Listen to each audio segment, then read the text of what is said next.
سب سے پہلے مسجد کے ٹوائلٹ کو صاف کرتا تھا، مسجد کے وضو خانے کو صاف کرتا تھا، پھر جو مسجد کے امام صاحب ہوتے تھے اپنے بیٹے کو BMW 5 میں لاتا تھا جس کی قیمت سم تھنگ 1.5 کروڑ ہوا کرتی ہے۔ اور لوگوں میری بات سنو، جمیل سیٹھ اتنا بڑا آدمی ہونے کے باوجود مسجد کے ٹوائلٹ صاف کر رہا ہے، مدرسوں کے گٹر صاف کر رہا ہے، مسجد کے وضو خانے کو صاف کر رہا ہے، لیکن آج 4 ٹکا کا مالک، آج رکشہ چلانے والا، آج ریڑی میں پھیری لگانے والا صرف 2000 کا مالک بنا بیٹھا ہے، امام کو حقارت کی نگاہ سے دیکھتا ہے، مدرسوں میں پڑھنے پڑھانے والے بچیوں کو اور بچوں کو گھٹیا نظر سے دیکھتا ہے۔ بتاؤ یہ المیہ ہوا کہ نہیں ہوا ہے؟ اس لیے اللہ کا عذاب میرے سروں پر مسلط ہے۔ لوگوں خوب یاد رکھو، اس وقت تک حالات نہیں بدل سکتے جب تک تم نہیں بدل جاؤ گے، جب تک یہ سوسائٹی نہیں بدل جائے گی، جب تک ہم اور تم پکی سچی توبہ نہ کر لو گے، جب تک ہم اللہ سے وعدہ نہ کر لیں اے اللہ ہم نے جو گناہ کیا ہے دن کے اجالے میں یا رات کے اندھیرے میں، اب ہم اپنے گناہوں سے معافی مانگتے ہیں۔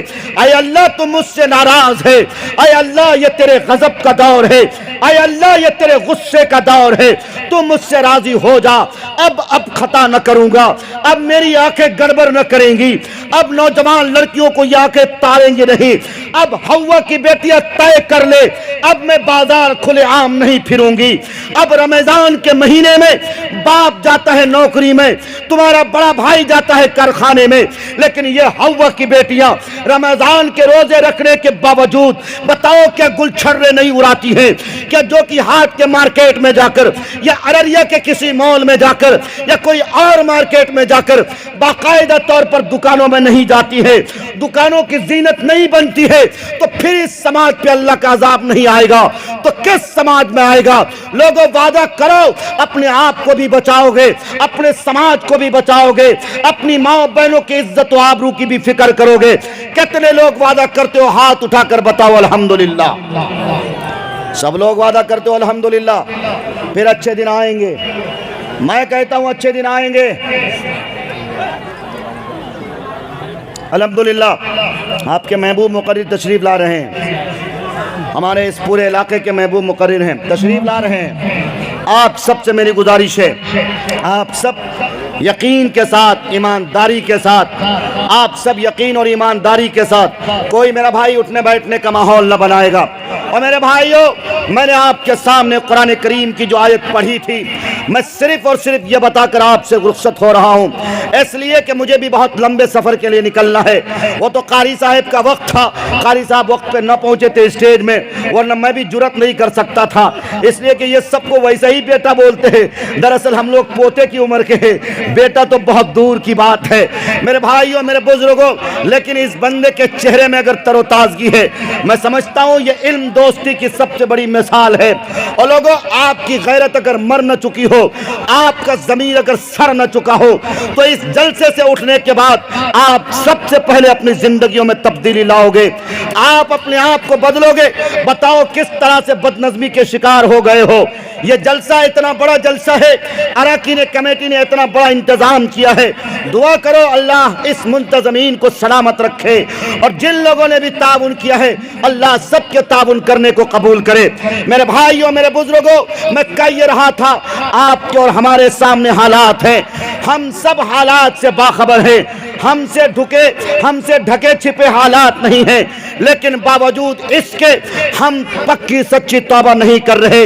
کل کی رات شب برات کی رات گزری ہے، بتاؤ اس شب برات والی رات میں، جس رات میں کہ اللہ کی رحمتیں لٹائی جاتی ہیں، اللہ کی رحمت کی طرف سے آواز آتی ہے کوئی بندہ اپنے گناہوں سے توبہ کرنے والا ہے؟ کوئی ماں باپ کا نافرمان اولاد جو آج ہم سے کچی سچی توبہ کر لے؟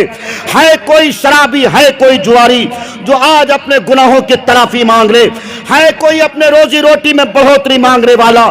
اس رات کو اللہ کی رحمت تیرے قریب آتی ہے، لیکن بدقسمتی ہماری، ہم کو اگربتی اور موم بتی سے فرصت نہیں، بدقسمتی ہماری، ہمارے نوجوان نسلوں کو صرف بائک اسٹینڈ دینے سے فرصت نہیں۔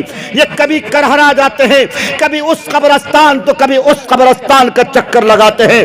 اور لوگوں، اس رات میں جو عمل ہونا چاہیے، اس رات میں جو عبادت ہونی چاہیے ہماری تیری محرومی یہ ہے جو کرنے کے کام وہ ہم نہیں کرتے اور جو کرنے کے نہیں کام وہ ہم کرنے لگتے ہیں، اس لیے اللہ کا عذاب مجھ پر مسلط ہوا ہے۔ لوگوں آخری بات میں آپ سے کہہ کے گزرتا ہوں، اس سماج کو اگر چاہتے ہو کہ ایک ڈیولپمنٹ سماج بنایا جائے، ایک ترقی یافتہ سماج بنایا جائے، اس کے لیے تعلیمی اداروں پر تمہاری توجہ جانی چاہیے۔ آج مدرسوں کی حالت بتاؤ، یہ میڈیا والے ساتھی بھی الحمدللہ باقاعدہ طور پر منڈی سجائے ہوئے ہیں، ان کی بھی بہت ٹھکائی ہونے والی ہے، گھبراؤ مت، سب کی مرمت ہونے والی ہے۔ بات دین کی ہو رہی ہے، بات قرآن کی ہو رہی ہے، لیکن زبانیں ہماری ہیں، ہماری زبان خاموش نہیں ہوتی، ہم صرف اپنی زبان کو دراز دیتے ہیں۔ اے لوگوں، میں یہ نہیں کہتا کہ تم صرف اور صرف فلاں صاحب، ارے بھائی مولانا ہمارے سامنے ہمارے علاقے کے لیے گرو کی بات ہے، فخر کی بات ہے، بندہ جہاں پہنچتا ہے اللہ نے بڑی شہرت دی ہے۔ اللہ تبارک و تعالیٰ سے دعا کرو کہ اللہ اس مرد مجاہد کو سلامت رکھے، یہ ایک الگ بات ہے، لیکن محبت کا مطلب یہ نہیں کہ آپ محبت کرتے کرتے باتوں میں کھو جاؤ۔ لوگوں میں آپ سے صرف یہ کہتا ہوں، تعلیمی اداروں کی طرف صحیح توجہ رکھو، تعلیمی اداروں کو مضبوط کرو، جہاں بچیوں کی تعلیم اور بچوں کی تعلیم ایک ساتھ ہو رہی ہے۔ اختلاط کے ماحول سے اپنے آپ کو بچاؤ، اب زیادہ دکانیں مت ڈالو، اب زیادہ فیکٹریاں قائم نہ کرو، اب زیادہ زمینیں نہ خریدو۔ اگر اللہ نے دولت دی ہے، تمہیں سماج کا تیرے دل میں اگر درد ہے، تو چاہتا ہے کہ قوم کی بچیاں اپنی عزت کا سودا نہ کرے، تو اس کے لیے ذمہ دار ساتھیوں کو اٹھ کھڑا ہونا پڑے گا۔ صاحب ثروت اور زمیندار اور چوکیدار اور مکھیا جی اور دولت والوں کو آگے آنا پڑے گا۔ ہر مکتب، ہر گاؤں میں مکاتب اور مدارس کے جال بچھانے پڑیں گے، اسکول بنانا پڑے گا۔ یہ سیمانچل کا حلقہ، یہاں سب سے زیادہ اگر کسی کے اسکول ہیں تو تمہیں شاید نہ معلوم ہو، C B S E pattern کے اسکول عیسائیوں کے ہیں۔ ارے ہمارے تمہارے تو کچھ نہیں ہے، ہمارے تو بڑے گزرے ہیں، تسلیم صاحب جیسی شخصیت، مولانا اسرار اللہ قاسمی رحمت اللہ علیہ جیسی شخصیت۔ لیکن بتاؤ، اس سماج کی بچیوں کے لیے کوئی ایسا ادارہ جس ادارے میں تیری میری بچیاں جا کر پردے کے ماحول میں رہ کر، دینی تعلیم کے ماحول میں رہ کر تیری بچیاں تعلیم حاصل کرے؟ نہیں، کیوں نہیں؟ مولانا اسرار اللہ قاسمی رحمت اللہ علیہ نے تو یہ خواب بھی دیکھا تھا، علی گڑھ مسلم یونیورسٹی کی بنیاد بھی رکھی تھی، لیکن بتاؤ ان کے خواب کو شرمندہ تعبیر کون نہیں ہونے دیا؟ یہ تمہارے ہمارے اپنے تھے، اس لیے کسی نے کہا تھا دل کے پھپھولے جاگ اٹھے سینے کے داغ سے، اس گھر کو آگ لگ گئی گھر کے چراغ سے۔ اور لوگوں میں کہتا ہوں، اگر تیرا ضمیر سڑا نہیں ہے، اگر اب بھی تم زندہ ہو، زندہ لاش کی طرح نہیں ہو، اٹھو اپنے بچوں کو پڑھاؤ۔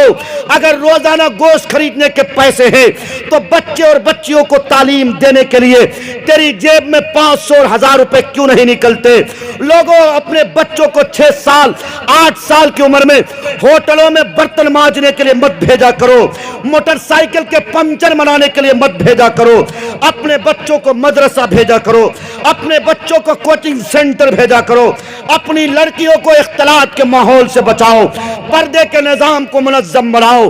اگر کرتے ہو وعدہ تو ہاتھ اٹھا کر وعدہ کرو۔ الحمدللہ الحمدللہ آپ سب نے ہاتھ اٹھایا ہے، اللہ آپ کے ہاتھ اٹھانے کو قبول کرے، اللہ آپ سب کو جزائے خیر دے۔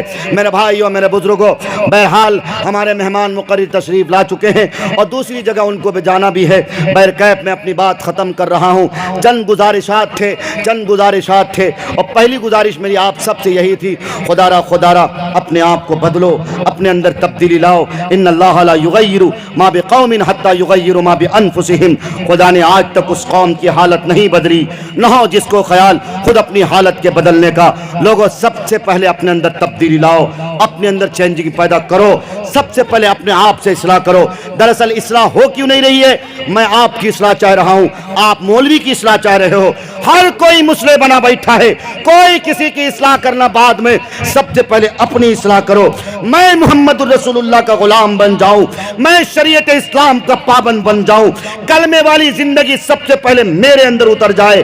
اگر سب سے پہلے اپنی کوشش کرو گے، اپنی فکر کرو گے، تو پھر یہ سوسائٹی بدل جائے گی، یہ سماج بدل جائے گا، ہماری زندگیوں میں تبدیلی آ جائے گی۔